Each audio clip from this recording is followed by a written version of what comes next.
Welcome everybody to week number 8, or what really week number 9, episode number 8 of the Scholastic Sitdown podcast. I'm Dylan Ward. That's Luke Jorden. Luke, how was the week for you, man? It's pretty good. Got to cap it off by me and you working the Sunday game of the week between New Trier and GBS that we'll get into later. That was pretty cool showing from the Trevians, but overall, pretty good week overall, and got more hockey ahead, so Yeah, a lot of absolutely. it. Yeah, no kidding. Dominant bounce back performance by the Trevians after losing the night before, but we'll get to all of that in our week recap. I just want to preface this podcast by saying I am a little bit under the weather, so I've got my water here. I got some tissues here, so if you see me blowing my nose or maybe letting out a cough every now and again, that is why. So let's get right into the week recap. It was a lot of hockey last week. It's even more hockey next week, but no better place to start than on Monday, November 4th, a week ago yesterday, because we're actually recording this on Tuesday instead of Monday. It was the York Dukes coming into St. Ignatius and winning their third game of the year. So a big victory for York. It was quite a game. York went up 3-0. Ignatius tied it 3-3 in the third period, but then the Dukes score three more unanswered goals and end up winning 6-4, the final score. St. Ignatius, we've talked about how they've been a really good team, but they lost to Lake Forest at home. Now they've lost to York at home. So maybe some of these teams lower in the standings are their kryptonite. Yeah, and you know what? It was tough for the Wolfpack. We talked about last week how they played the night prior on a Sunday, and then they played on Saturday as well. So this is a back-to-back-to-back situation for them. And we said on last week's podcast, we both predicted York to win. This was a crucial chance for the Dukes to get ahead a little bit in the standings, and that's exactly what they did. A really balanced offensive-driven attack with 5 players with 2 points. And I give credit to St. Ignatius. They fought. They committed a lot of penalties, but they still found a way to score 2 goals shorthanded and then one on the power play as well. So overall, both offenses really showed out, but in the end, this is York on top. So that's a big one for the Dukes. Then we move along. No game on Tuesday, three on Wednesday. We'll start with the first one. It was St. Viator coming in to take on the Glenbrook North Spartans for the second time in as many weeks. And GBN coming into this one, winners of 8 consecutive games, but St. Viator gets the win on the road. How about their goaltender, John Mayer? 48 stops against Glenbrook North to secure the win. That's what you're going to have to do against a team like the Spartans if you want to break their winning streak of, I believe, what, 8 games, right? Mhm. Eight SHL wins in a row headed into that game. That's not even counting the outside of league play 13 game win streak, but it's all broken when a goalie like John Mayer steps up and plays an incredible game. I'm not good with math off the top of my head, but that's got to be a what? Nine, is that a 980 Well, it's a something? good thing I've got my phone right 970 here. something? 48 out of 49. Yeah, 979. I still got it. I So still got it. there you go. That's a pretty good Close save enough. percentage But right yeah, no, there. that's unheard of. I'm shocked I haven't heard more people talk about it because I don't think you're going to see a stat line like that maybe twice the rest of the year. So Not to mention incredible job to him. I don't like to use the word backup, but that's their second string goaltender after Brock Harrer. So Yep. John Mayer coming up huge for the Lions in that one. Up next, we move along. Next game on Wednesday was Glenbrook South on the road against Lake Forest. And, this is kind of what I was saying last week. Lake Forest is an interesting team. You get, results that you don't necessarily expect a decent amount and results that you do expect a decent amount, sort of a split there. But they defeat the Glenbrook South Titans 5-3 in this one. There were a lot of quick answers by the scouts when the Titans scored. The scouts scored maybe like a minute later on a couple of occasions. And Lake Forest, how about their first win against the Titans since entering the SHL 3 seasons ago? Wow. I did not know that, Dylan. That's some incredible stuff. And you got to play that in part to how this Lake Forest team has been playing at home. I mean, they are 6-2 at home with a 6-9-1 record. So if you do the math, that means they're 0-7-1 on the road. I'm not sure if they've just scheduled all their tougher opponents on the road to start the season, but clearly not. I mean, they played enough games where, as you can say, there's a clear split in how they play at Alumni Memorial Fieldhouse compared to other facilities. And, taking on Glenbrook South at home when they already lost to them earlier this season, getting a nice win out of there. Noah Kowalski with 2 goals that ended up being the deciding margin in what was a statement win for the Scouts. All right, moving along, we had the game that we were talking about, the rematch between Loyola Gold and Carmel. Loyola gets some revenge in this one. They win by 4 goals after Carmel beat them by 5 goals, 4-0. How about the shot totals in this game, by the way? Loyola led shots 51-40 in this game, and Charlie Trapp with a huge 40 save shutout doing what Charlie Trapp does. Yeah, and Loyola scoring one of those goals on the power play. The Corsairs just a little bit undisciplined in this one.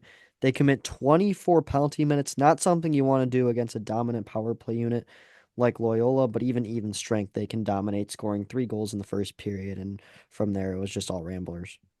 Yeah, so they even that season series up. We'll have the deciding game later in the season.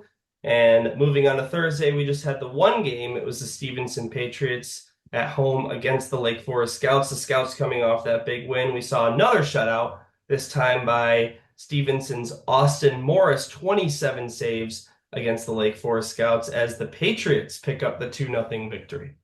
Yeah, second shutout of the season for Austin Morrison. He's been really impressive. He's up to a 904 save percentage. This is his first year in the SHL at all. He played Central States last year with the Bulldogs. So I mean, this is a new chapter for him, and he's adjusted really well, especially in these last couple weeks. So big props to him blanking the Scouts after scoring 5 on GBS the night prior.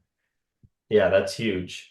All right, moving on. Friday, we had 2 games, and we're kind of going through these fast, and we kind of need to. Yeah, seriously. It's going to be a long episode. We don't have a guest this week, so hopefully, even with all these games, we'll still have our normal episode length. But moving on to Friday, 2 games on the docket. We had Stevenson playing in the second leg of a back-to-back. They traveled to Carmel for this one, and Carmel Catholic with the win, 5-3. Ryan Capulong scoring the game-winning goal in the third period with 9 minutes left, and Carmel Catholic gets a big win on home ice at Glacier. Yeah, big win, their fourth win of the season, and huge in part to a 3-1 third period favoring the Corsairs at home. Just a nice performance overall, and it just goes to show how much parity there is in this league. Anybody can beat anybody. These are two teams near the bottom, but Stevenson has been so hot lately, and then they take a loss to Carmel, who's starting to get hot. I was looking earlier at the standings. Not a single team has won 5 straight or lost 5 straight. There's just been a lot of parity so far in the season, more than ever. So And that is crazy stuff. incredible. All right, and up next we had Loyola playing again. They were on the road against the Dukes, so this was actually, I believe, the third game of this season series, and Loyola completes the sweep, if I'm not mistaken. They win against York, but 2-1 the final score in that one. Declan Smith, after Charlie Trapp's 40 save shutout, he puts up another pretty good performance, 31 saves on 32 Duke shots. Matt Klein and Nicholas Thomas with the goals for the Ramblers. Yeah, and this is just another game where I don't know if the Ramblers like to start a little fight and they get some backlash with the other team committing a lot of penalty minutes. But once again, another situation where instead of the Corsairs on Wednesday, this time on Friday, the Dukes commit 24 penalty minutes again. And Loyola's just been taking advantage of those opportunities. Loyal's gotten a lot of chances, and they don't have the best percentage in the league, but they're given so many chances each game that they're going to find one in the back of the net. They find a power play goal in this one, and that ends up being the decider within numbers as well. So, I mean, I just feel like I don't know. I'm sure Coach Boeing is not happy about the discipline, but even still, for the Dukes fighting within one with the Ramblers, you know, you can't hang your head too low about a game like that, and the Dukes have to just kind of learn from their mistakes and move on. All right, up next, we get to our busy weekend, including 4 games on Saturday. We had the Lake Forest Scouts in against the Glenbrook North Spartans as GBN wins this one 1-0 in regulation. Joshua Raub with the game's only goal coming with 6 minutes left in the second period. And GBN wins this one. And I do want to apologize. Last week I said head coach Evan Polakidis was close to his 700th career win. It was actually his 600th career win, but he did accomplish that in this game. So, of course, the president of the SHL, we got to have him on the podcast soon. Seriously. He gives a great interview, but big props to him. We work closely with him on the SHL network, and everything we do in terms of social media, podcasts to make all these things possible. And great coach and absolutely deserves the honor of the 600 wins as the bench boss for the Spartans. Yeah, no doubt about it. Would be very exciting to have him on one of these episodes. And I mean, how about Raderman, man? He has just been red hot. Another shutout against the Scouts, who got shut out for the second time in a row this week. And I mean, this stat line, he Raderman's at a .73 goals allowed average and a 969 save percentage. It's just like video game numbers. I don't know how he's doing it. I feel like we talk so positively about him every episode, and he's just been so consistent with his game, and somehow he's found a way to get even better. So props to him for sure. Yeah, he gets a lot of shouts in the final score captions as well. I always like to name drop a player, and he seems to always be kind of the player of the game for GBN. It turns out that way. And I tell you what, it's not always in part to Raderman. I will say there's been some games where I believe later down, yeah, on Sunday when spoiler GBN gets another shutout, it's because Fenwick puts on 14 shots. Like this is also incredibly in part to the team effort as well. A lot of credit to the defensive lines to just prevent any shot attempts from any team. And just overall, you can tell it's not just the goalie when he gets a shutout, of course, and they're going to say that on every interview because it's true. Because obviously the defense has to be playing some part as well. So I mean, credits to everybody on the Spartans. They have been red hot, and I'm so excited for when they play New Trier. I haven't looked it up when that game is yet, but whenever that may be, we better be watching that. Yeah, and whenever they play, we might also see that third period of the suspended game added on to that game. That's So true. we could see a Bizarre. kind of a four-period game kind of between those two teams. Get those fluids in, That would be boys. interesting. Jeez. All right, up next, we had probably the biggest surprise of the week, at least in my opinion, and I think you might agree with that opinion, Luke. It was New Trier on the road against the Stevenson Patriots. The Patriots walk away with a 5-2 victory in this one. It was 3-2 late in the third. Stevenson adds two empty net goals, but at the end of the day, it was a win for the Patriots and a loss for the Trevians, only their second loss of the season. They are now, or at the point of this game, at least 10-2. Uh, for Stevenson, these games happen in the SHL where a big team goes down, and you got to think that, the players were feeling pretty good Saturday night for the Stevenson Patriots about this one. Yeah, absolutely. You talk about how it's their second loss of the season. It's also their first road loss. They were undefeated on the road up to this point. Stevenson ruins that with that huge win at Twin Rinks.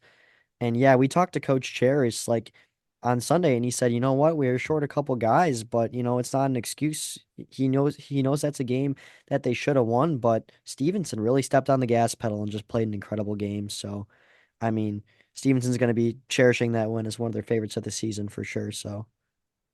Yeah, so we'll keep an eye out next time those two teams meet up. Again, it was a close game, I'm sorry, it was not a close game. I think it was 9-0 when they played in the preseason invitational. Oh Big yeah, you're talking about the rivalry. preseason game. Yeah, no, that was it Yeah. was some I know New Trier had 9 and it was either 9-0 or like 9-2 or something crazy, but Yeah. yeah, no, that just goes to show you Coach Chair said it best. He said on the first week of this podcast, anybody can beat anybody.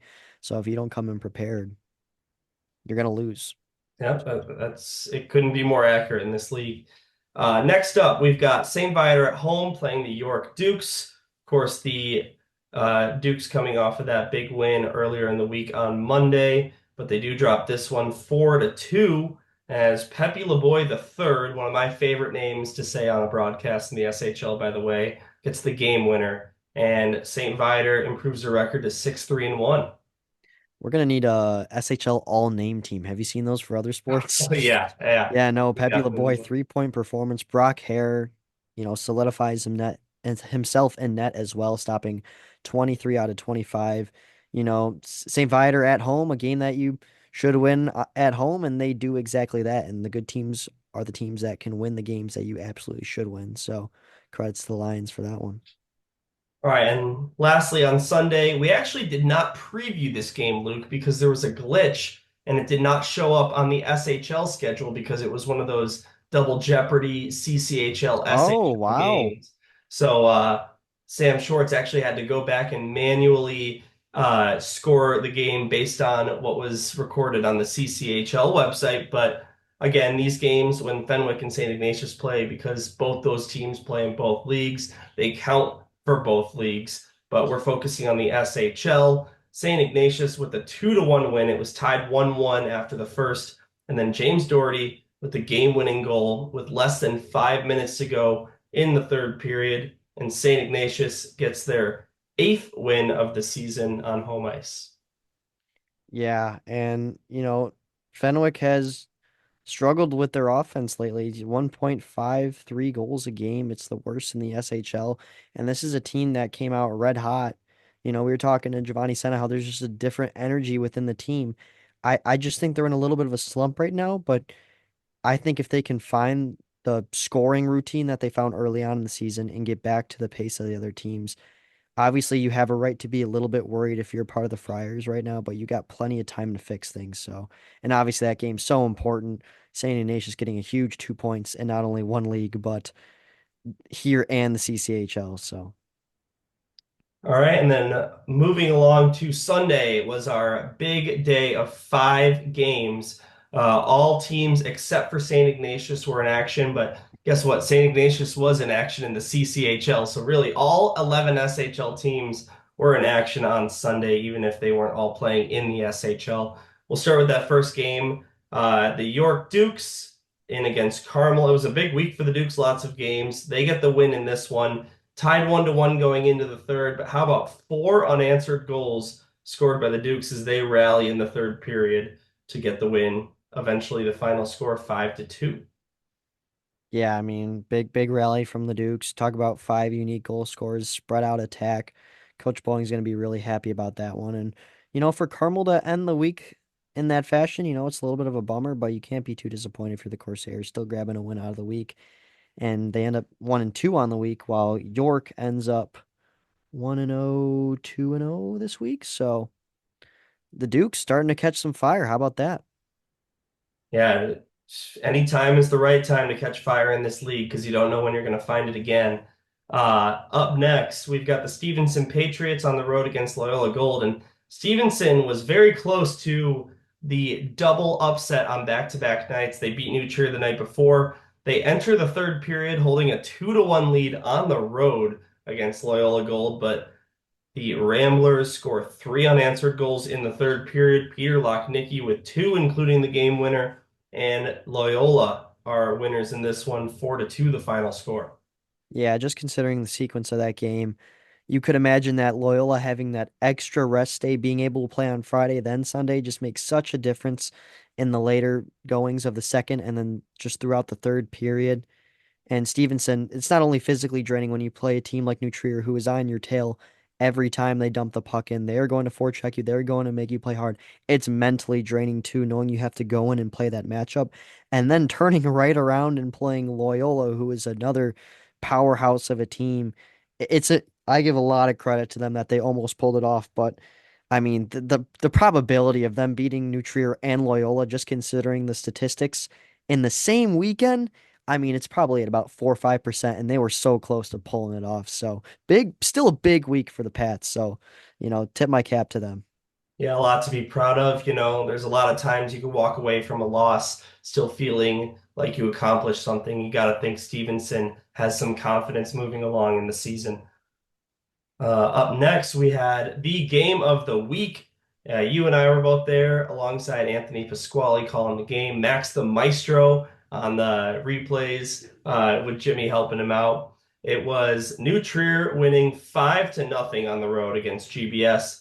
It was really a tale of 3 periods. It was 0-0 after one, a pretty evenly played game between the teams. And then New Trier just sort of opened the floodgates in the second period. They score 4 goals to lead 4-0, and then they add a fifth one late in the third period. And that fifth one was A beautiful goal. If you have not seen the highlight, it should be on Instagram by the time this video comes out. Ethan Baker, I know you and Anthony up in the booth were calling it maybe one of the highlights of the month as New Trier, who got swept by the Titans last season, get what for them is probably a much needed win against their rival. Yeah, no, it's a sigh of relief, Dylan, just considering how the regular season went for New Trier last season against GBS, as you mentioned, getting that first win in the season series, you're able to wipe some sweat off your forehead and just kind of move on. But it really was a fairly entertaining game. If you look at this box score and you say, oh, it was 5-0, that must have been boring. It really wasn't because it took a while for New Trier to start to get the wheels running. And then from there, obviously the floodgates open. But then I said it on the broadcast when Mikey Baker scores that fifth goal. I'm like full volume, projecting my voice in the mic. That is how you make a 4-0 game just as entertaining as anything else. Like you're just that's what I love about this sport. You never know what's going to happen. Even when you're up 4-0, the Trevians have one of those guys who still wants to find a way to help out his team and just an incredible sequence. Overall, Glenbrook South just seemed a little bit slow, honestly. That's also how they looked in the game of the week versus St. Ignatius that I called with Max and Wes. It's just something about those Sunday games. They've already been through so much in a week, and I think they need to work on a little bit of endurance, but once again, this is a GBS squad who can also take down anybody, just like anybody else. So obviously, this one game will sting, but you move on right to the next. All right, up next we had the game that you were hinting at earlier, Luke. Glenbrook North on the road against Fenwick, 2-0 win for the Spartans. Daniel Rubin and Jackson Sterner with the goals. Raderman with another shutout. How about Michael Raderman tallying a primary assist on Daniel Rubin's goal in the second period? So if a shutout's not enough by his standards anymore, why not get on the scorecard as well? He's like an EASHL goalie, Dylan, the ones in Shell 24 where you can just skate out and dump it ahead. You probably did some crazy stuff like that, but Oh yeah. yeah, no, and I made a mistake earlier. I said that this game only had 14 shots for the Friars. Still, they only had 17, and that just once again, a testament of how good this Glenbrook North defense is in general, finishing off with another shutout. I mean, look at this. They played 3 games all week, and they allowed 2 goals that came from one team in the St. Viator Lions. So what a week for them. They do still drop one, of course, to the Lions, but can't be shaking your head too hard if you're GBN or Coach Pulikitis right now. Absolutely not. That was GBN's 10th win of the season. They are now 10-2 on the season.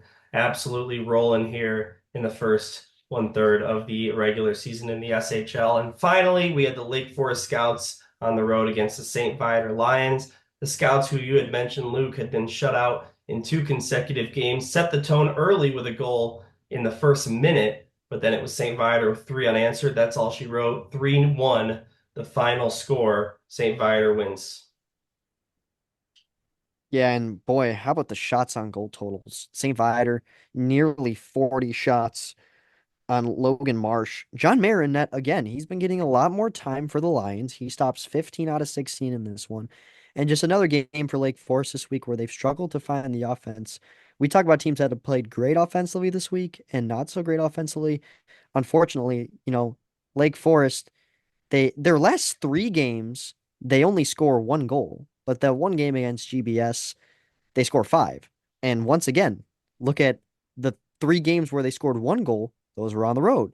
When they scored 5 against GBS, it was at home. So there's got to be some clover hidden in Alumni Memorial Fieldhouse, or they really just turn up their A game when they don't have to travel as far. I know that's how I always was when I played hockey. Whenever I traveled, it just drains you. And clearly, the Scouts love their home advantage. So.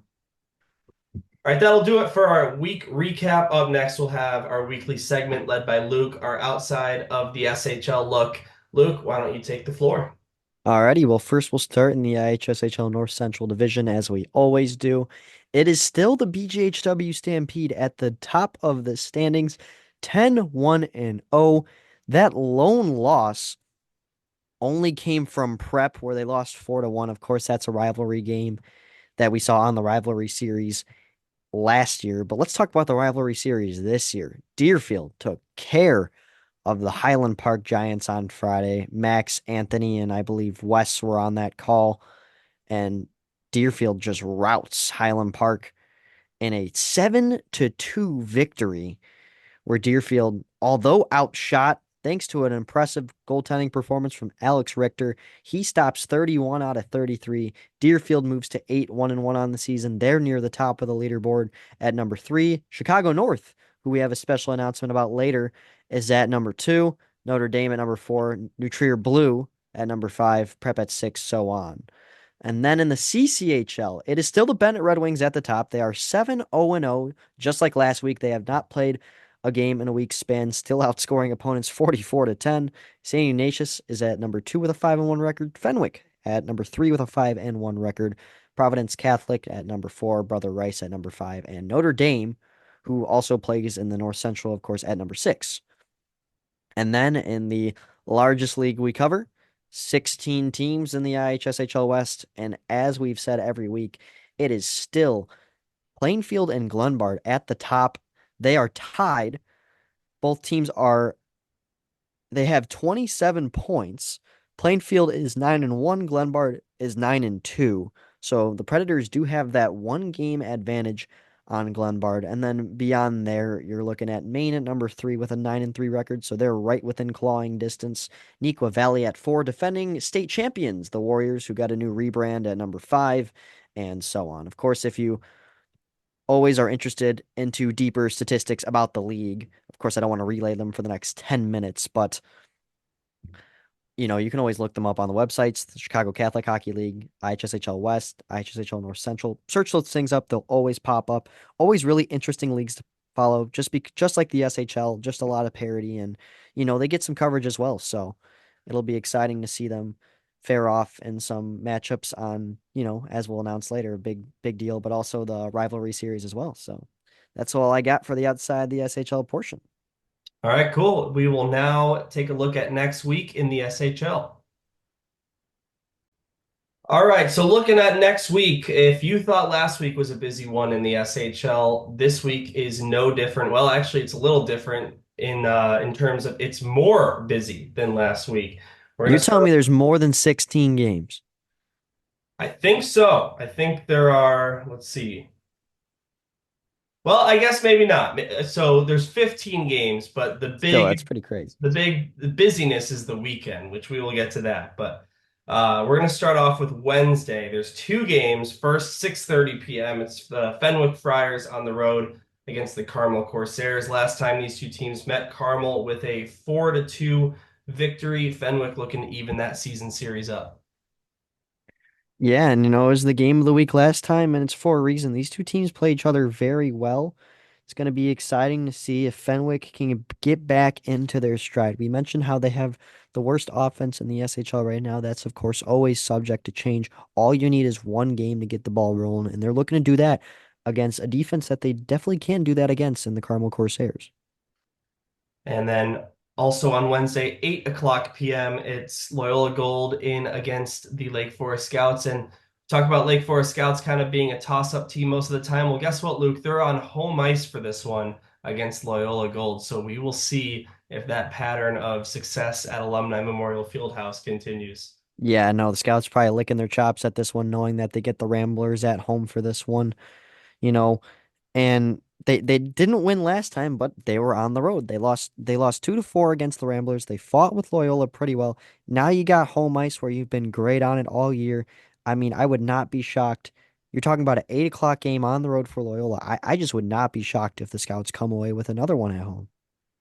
Yeah, we will see what happens. Those are two intriguing matchups. Another intriguing matchup the following day, Thursday, only one game. It's at 5:45 p.m., so very early afternoon start, or early evening, I should say. It's Glenbrook South on the road against Stevenson. Last time these two teams met, it was at Glenview Ice Center, and the Stevenson Patriots with a 1-0 win over the Titans at Glenview Ice Center. So the Titans will probably be hungry for a response in that one. Yeah, and that was Austin Morris's first SHL shutout back then against the Titans. He's looking to do it again. Obviously the Titans are going to be looking for revenge, and that's something they serve on a platter well. So that is another good game of a week full of good games. And then Friday night, we have our classic 7:20 p.m. start. The York Dukes at Addison Ice Arena hosting St. Viator, and what will be the second time these two teams meet in as many weeks as we talked about in the recap. The St. Viator Lions with a home win, 4-2 against the Dukes. Now it's the Dukes' turn to host the Lions. Yeah, and this is a game where York's got that home ice Friday night in Addison, as we always have said on every episode. It's always really classic to have that 7:20 p.m. slot on a Friday. It's almost like York football is in the fall. York hockey takes over that Friday in the winter. They've always got some great turnouts here and there, and they're going to need some noise to take down a Lions team that just took down GBN last week. So, and also took down the Dukes, but just goes to show, how good the St. Viator team can get. Yeah, the Dukes do always have really good fan turnouts at their home games, and rightfully so. I mean, doesn't matter what their record is. They were the eighth seed in the SHL last year, and they, made a run all the way to the United Center for the second year in a row. And I'll say, what do you think of you saw those cream unis, right? What do you think? Yeah, I like them a lot. I like them. I like how they switched to black on the sleeve. It's like Yeah, primarily cream, and then the stripe hits, and then it's black from their way down. I like the logo is very interesting. I kind of like the classic doodle feel right. to it. It fits in with the symbolism of a Duke, I guess, since it's more like old timey. I think they did a pretty good job with those jerseys. I do know that the York Dukes every year have an alternate jersey that's designed by the seniors. So all the seniors come in and collaborate, and we saw those blackout uniforms last year that almost won the jersey Those were battle. I sweet. think they were in Yeah, the those were final, really but sweet. And I now think they've these got the jerseys are team going to go jersey. far again, but Yeah, time will tell. We're getting close to that good old jersey battle. yeah, I'm really looking forward to that. That's always really fun to run on the Instagram. All right, Saturday and Sunday. We had 5 games on Sunday last week. How about 5 games on both Saturday and Sunday? So just about every team is in action this weekend. Well, really every team is in action. GBN absent from the schedule on Saturday, GBS absent from the schedule on Sunday, but every other team has games on both nights. Let's get right to it, Luke. Just like we did last episode, I'm just going to kind of rattle off these games and then we'll have a discussion about them instead of going one by one since there's so many. So Saturday night, it's going to be frantic in the 6 o'clock hour with the first 4 games starting between 6 and 7. 6:10 p.m. We've got a big one. New Trier in against Loyola Gold for their second meeting of the season, where New Trier won the first one in overtime. Then at 6:30 p.m., we have 2 games starting at simultaneous puck drop. Fenwick on the road against Glenbrook South, and York on the road against Stevenson. And then 10 minutes later, it's the Carmel Catholic Corsairs on the road against the St. Viator Lions. And then after all that, 8:10 p.m., we're still going. We've got the Lake Forest Scouts on the road against the St. Ignatius Wolfpack. So which one of those games, besides the obvious, Luke, stands out to you? Yeah, of course, besides the obvious, just kind of looking down the line, I have a good feeling that York and Stevenson will be our, most anticipated matchup other than the classic rivalry of Loyola and New Trier.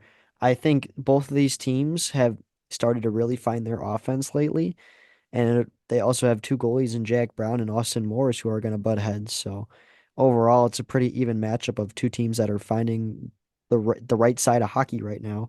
And yeah, of course, obviously my game of the week is Nutrien Loyola. It's gotta be. You look at last game where you weren't sure if Loyola was going to be able to hang, considering the start that Nutrien had to the season, and they were an overtime goal away from taking down the Trevians. I think we could have yet another overtime, maybe even a shootout game. These two teams play each other so well. There's so much energy. Both of these teams are playing at their fullest in these games, and ooh, that is that is going to be a fun one to follow, Dylan. Yeah, no doubt about that. You talked about York and Stevenson. That was actually a rivalry series game a few years ago, if my memory serves me correctly. Stevenson with that big 4-2 win over York early in the season. Lake Forest and St. Ignatius has my eye. We talked about how Lake Forest, not as good of a team on the road as they are at home, but one of their biggest road wins early in the season was at the St. Ignatius Wolfpack down at Fifth Third. So we'll see if they can do it again. It's going to be one heck of a night in the SHL. All the games really are going to be quality matchups. And then Sunday, let's do it again. Five more games. This time with some more staggered start times. Let's go down the line. 3:20 p.m. St. Ignatius in against Carmel. At Carmel at home for that one at their afternoon slot, 3:20 on Sunday. Then another afternoon, early evening game, GBN going up against Loyola Gold. That's going to be a very intriguing matchup between two teams that, as of right now in the standings, only have a combined three regulation losses, which is incredible. Stevenson will be on the road against Fenwick at 5:20 p.m. Then at 5:45 p.m., it'll be York on the road against the Lake Forest Scouts at home. And then 7 o'clock on the dot, St. Viator at home, bringing in New Trier Green. So what sticks out to you from that slate, Luke? Oh my gosh. This is the ultimate test for GBN. Of course, they went on that crazy good streak, but two teams that they weren't able to play during that span, New Trier and Loyola, and those are two of arguably the teams that are considered better than them. I even think right now GBN's been playing better than Loyola, but of course it's hard to top the top, the back-to-back state champions, but playing a team like Loyola, a very similar caliber on the road, this is going to be a huge test for the Spartans. And did you say that GBN got the off day on Saturday? Correct. That is going to be a huge advantage on a Loyola team. Like I mentioned earlier, those rivalry matchups, they're not only physically draining, they're mentally draining. And you're going to have to turn right around if you're Loyola and take on the number two team in the league. I mean, this is going to be a huge test for not only GBN, but what a weekend it's going to be for Loyola. They can either have the biggest smile or the opposite, where it's the biggest frown upside down. So you take a 1-1 out of this weekend if you're Loyola. I wouldn't be upset either. You got to win one of these though. Yeah, you said it perfectly, Luke. It's always hard to play on a back-to-back, but after playing New Trier, I mean, like you said, win or lose, it's going to be a mentally and physically draining game for the Ramblers, and GBN with an off day of a little pep in their step. That's actually going to be my personal game of the week decision when it comes to that. GBN did win 2-1 the first time these two teams met this season. And GBN always seems to play pretty well against Loyola. I feel like that's a game we cover on the SHL network a lot. And I think actually I know that the third meeting between them on January 11th will be featured as a J&M Media production. Maybe not on the SHL network YouTube though, and we'll get to that later on. But I also really like New Trier versus St. Viator. That's going to be a really intriguing game as well. New Trier obviously 4-0 winners against St. Viator the first time around, but that was a 1-0 game going into the third period, if my memory serves me correctly. And then New Trier really poured it out in the third period. Lots of really intriguing matchups this weekend, and it's gonna be a lot of hockey, a lot of final score posts flooding your feed if you follow the SHL Instagram page. We And got Dylan. We got Dylan working overtime this week, and yeah, you guys see that guy in public, you better applaud him for all that work he does on the social media. Because I run the D211 Chiefs social media, and I can't even keep that level of consistency with three teams. Of course, at Chiefs, there's the varsity, the JV1, the JV2. This guy has to do final score posts for all 11 teams. So it's yes. pretty incredible how you keep that all under arms. I don't Well, get I me have a lot started. of fun doing it, and then that's why I do it. If I didn't have fun, I would not be Yeah, doing this time, believe me. seriously. But That's why we do yeah, this, yeah, exactly. especially. Love talking sports.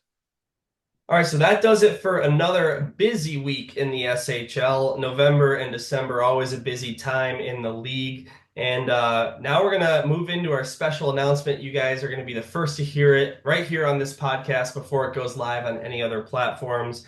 The SHL Network and J&M Media, in collaboration with the Chicago Wolves and Marquee Sports Network, home of the Chicago Cubs, Chicago Sky, Chicago Red Stars, and lots of other sports shows and games in the Chicago area, are very proud to announce that there will be some high school hockey games in Illinois, broadcasted on Marquee Sports Network. So on your television, you don't have to go to YouTube.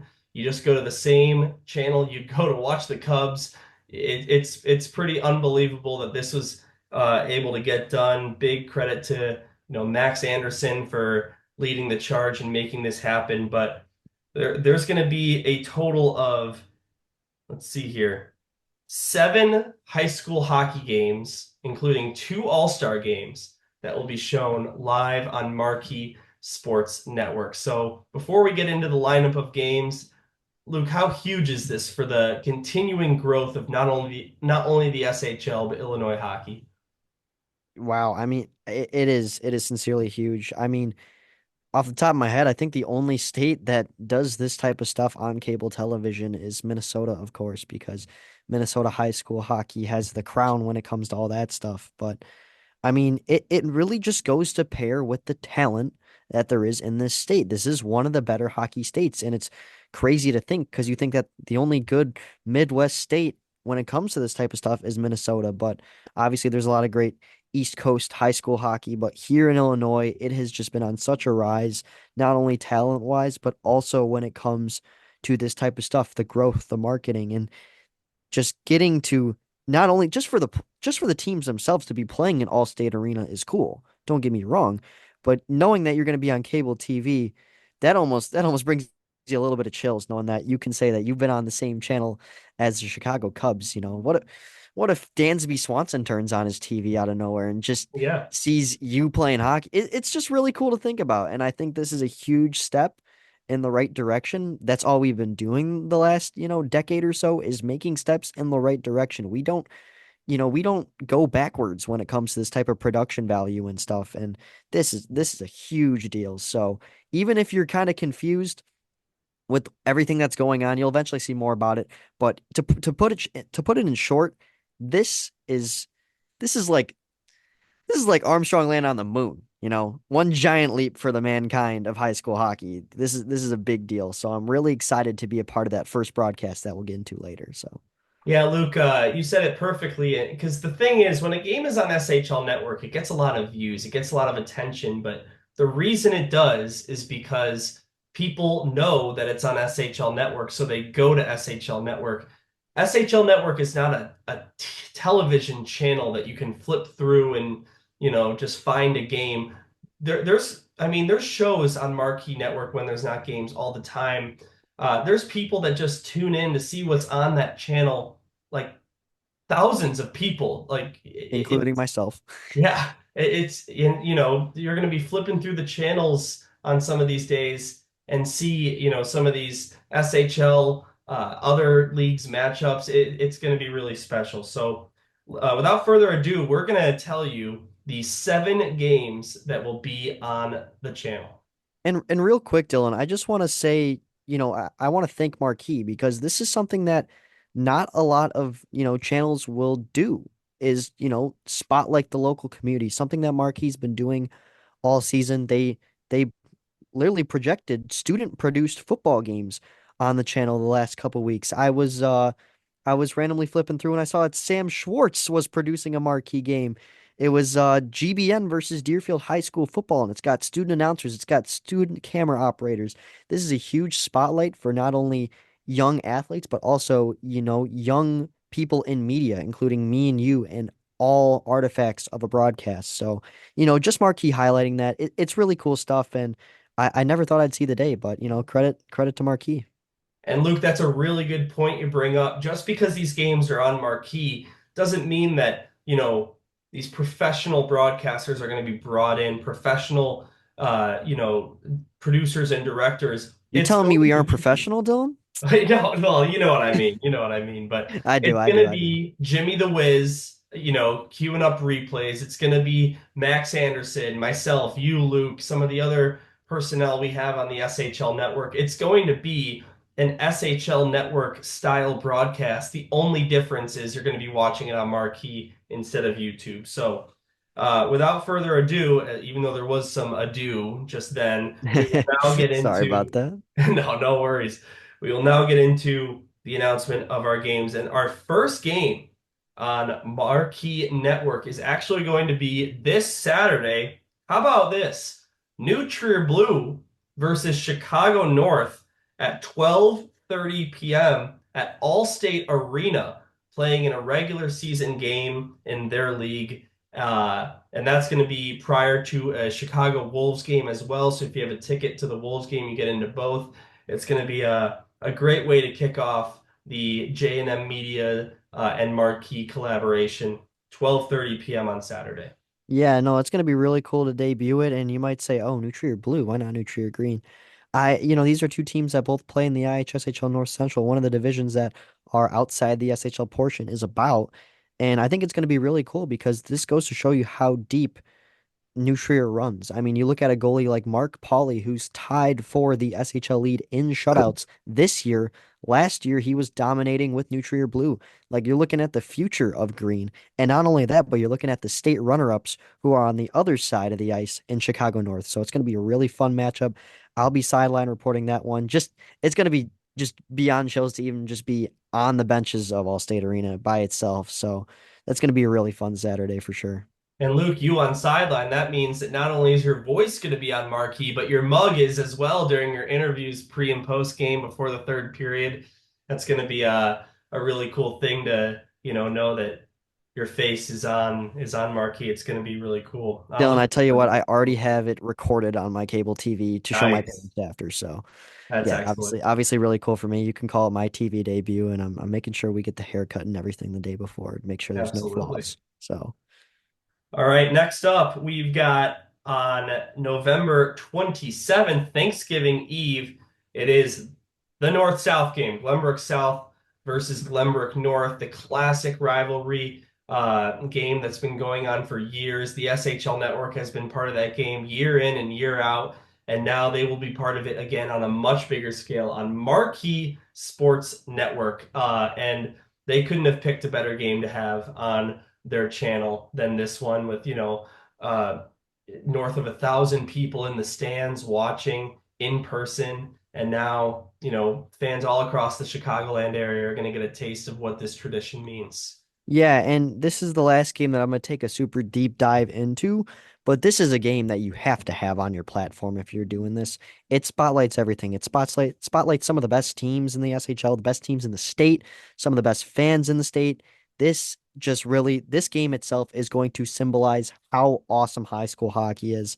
And obviously all of you already know that, but just having this as a staple game for Marquee is going to make some people who have never even maybe seen high school hockey before notice how big it is in the state of Illinois. It's going to create a huge following as if it couldn't get bigger. So, real excited to see that one on there. And by the way, there might I don't want to another episode.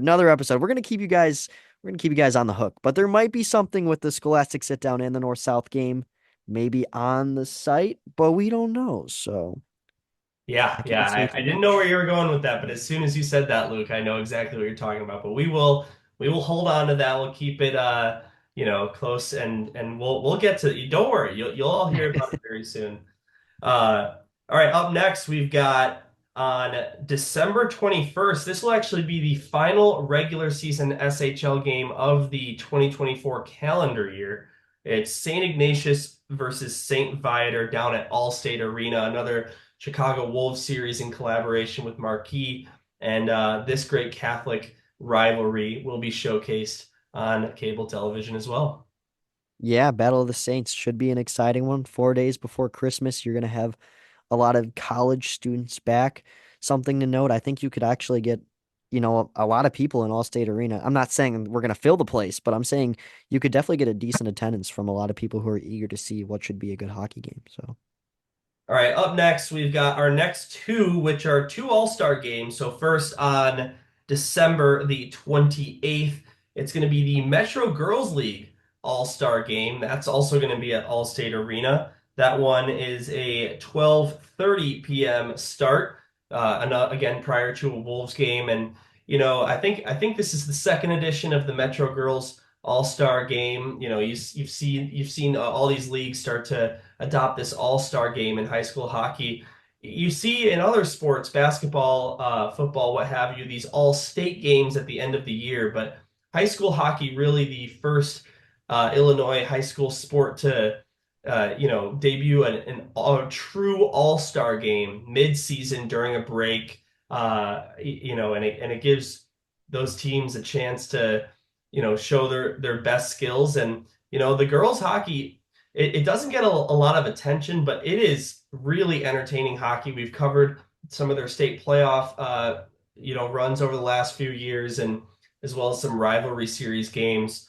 And I'm really excited for this one, the Metro Girls High School All-Star Game. Yeah, Marquee and Network. me and you did the state championship for the girls last year with, I believe, Anthony between the benches, right? Yes. And it just seeing the talent displayed in that state championship game, you look at the Gorbatenko sisters who are going to be moving on to Wisconsin.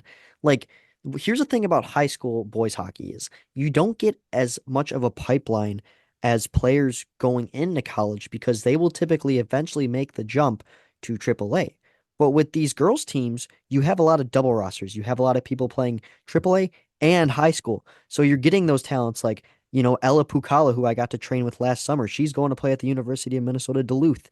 You got the Gorbatenko sisters going to Wisconsin. You have a lot of not only D1, but D2 and D3 hockey commitments on the ice. And that's something that you don't get to see as much with the boys level. And it's not even shaming the boys level. The boys level is great, but the girls level just goes unrecognized sometimes. And I think it deserves a lot more support. So I think this is going to be a huge chance to grow the game for sure.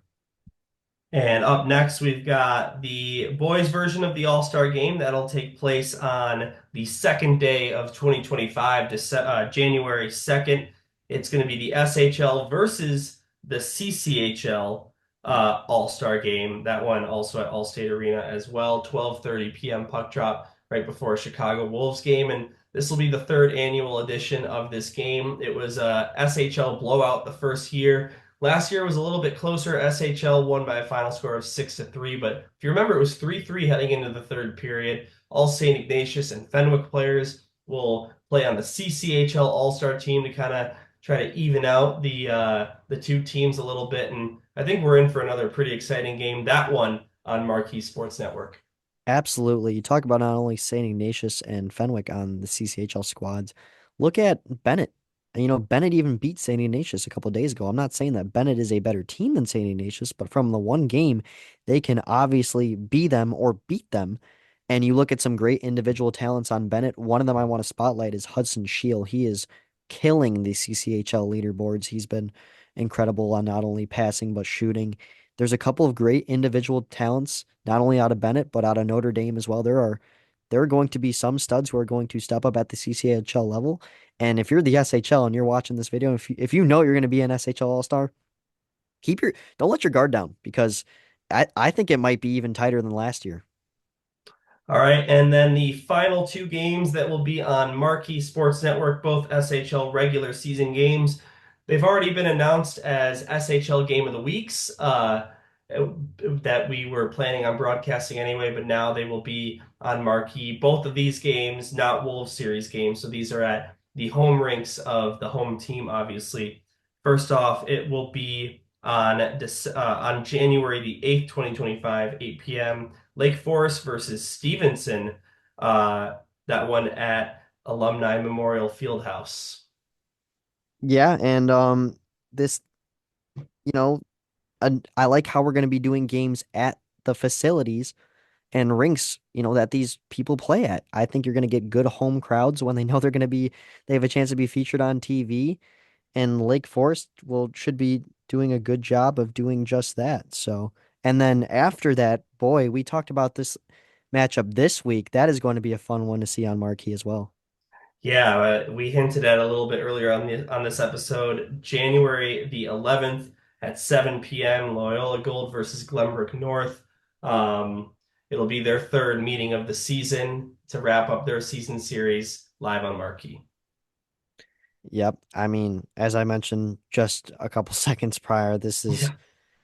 this is just going to be such a great series to follow all year. I mean, obviously, look at the top season series of the year. You got New Trier Loyola, you got GBS, GBN.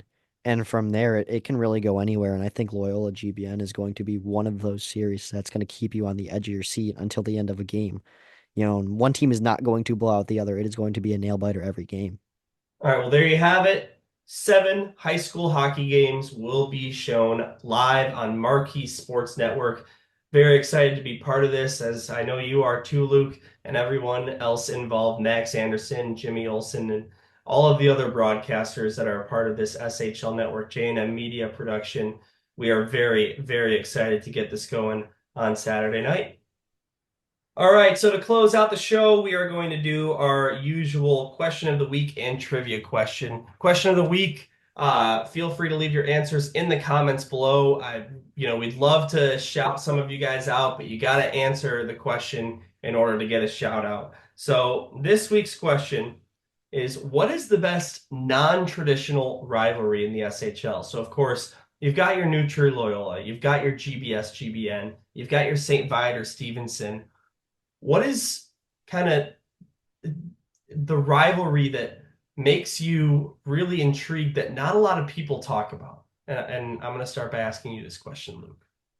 Yeah, I mentioned earlier in the All-State series, I think the Battle of the Saints is a sick name, first off. And like you mentioned, St. Viator used to play in the CCHL. And obviously when you think of CCHL rivalry, you think of course, the current one in Fenwick and St. Ignatius, but I don't think the Lions and Wolfpack like each other exactly. I think this is it's on the brink of being called a true rivalry. And it's also because these two teams are consistently good as of the last couple years. Because obviously St. Ignatius is fairly new to the SHL, but these are two teams who are just typically, when it comes to state ranking, high up there. And, those teams are going to duke it out for the team to be truly named Saint, I Yeah. guess. But yeah, it's an underrated rivalry if you want to call it a rivalry. I consider it one, but the question is, do the people consider it one? Yeah. Well, leave us your opinions in the comment section below. I'll go ahead and give my answer. For me, I'm going to say Glenbrook South and York. And I've been, I've been around this rivalry now for about 4 years. And let me just say, these two teams, they're not in the same IHSA conferences. They don't play each other a lot in other sports. But when it comes to the ice, these two teams do not like each other. Not only do they play a lot in the SHL, they seem to play a lot outside of the SHL as well. They met in the preseason invitational this year. They're going to meet in the O'Grady Cup Thanksgiving tournament this year. Uh, they met last year in a tournament in Jamestown, New York, as Yeah, I remember that. Illinois teams that made it to the semifinals ended up playing each other. And Coach Philbin and Coach Boeing, they have some great battles out there, and it's always a really high energy, fast paced game when these two teams play each other. And for me, that's going to be my biggest non-traditional rivalry in the SHL. I like that one.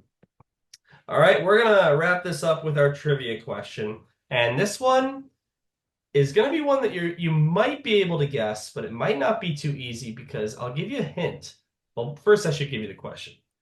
Which 6 current SHL teams were part of the league's inaugural season in 2012-2013? And I'll give you a hint. There is one team in there that was in the league for those first 3 seasons, then dropped out of the league for a number of seasons, and has since come back and is now still a current team. So, what is the SHL's version of the original 6? If you can name all 6 teams, you will be the winner of that trivia question. I almost forgot to shout out last week's question answer. Luke, your question was, besides the 6-1 game a few weeks ago now, what was the last time Carmel beat Loyola Gold? How about set tone H1W, nailing it on the head, January the 29th, 2023. Deacon Rose with the game-winning goal in overtime on Loyola Gold's senior night. Even included some game details as well there. Yeah, no, Oh, impressive stuff. And how funny, Deacon Rose with the OT winner. That was our guest last week. So funny how the things align sometimes. yeah, it really is. So one more time, your trivia question to leave in the comments. First person to get it right will get a shout out. Which six current SHL teams were part of the league's inaugural season in 2012, 2013? All right, that's going to do it for this week's episode of the Scholastic Sit Down. Sorry that we didn't have a guest this time around, but we hope we made up for it by getting you excited about the 7 high school hockey games that will be on Marquee Sports Network. Luke, any final thoughts from you? Just keep in the loop. There's going to be a lot of hockey going on this week, next week, the week after that. It is going to start picking up pace, so make sure you get your fill by coming back here every week. We always love also getting fan interaction. So seriously, guys, if you have to even say that I should take off my Columbus Blue Jackets hat, say it. Like seriously, I'm open to any opinions. Tell me to shave my head. I'm not gonna do it, but I'll appreciate your opinion. So, but yeah, Yeah. no, seriously, it's freedom of speech down in the comments. Just don't say anything inappropriate. But seriously, speak your mind on anything. I'd love, and I'll start answering questions with my YouTube account as well. If you have any specific mailbag questions that we don't have the time to cover on here. So that's it for me, Dylan. It's been a fun week, and I'm looking forward to next week. All right. That's Luke Jorden. I'm Dylan Ward. Thank you so much for joining us once again. Enjoy a busy Saturday and Sunday. If you're an SHL player watching this, you have a game this weekend. So enjoy Fluids, get them it. down, get them down. Get them done. All right. We'll see you next week.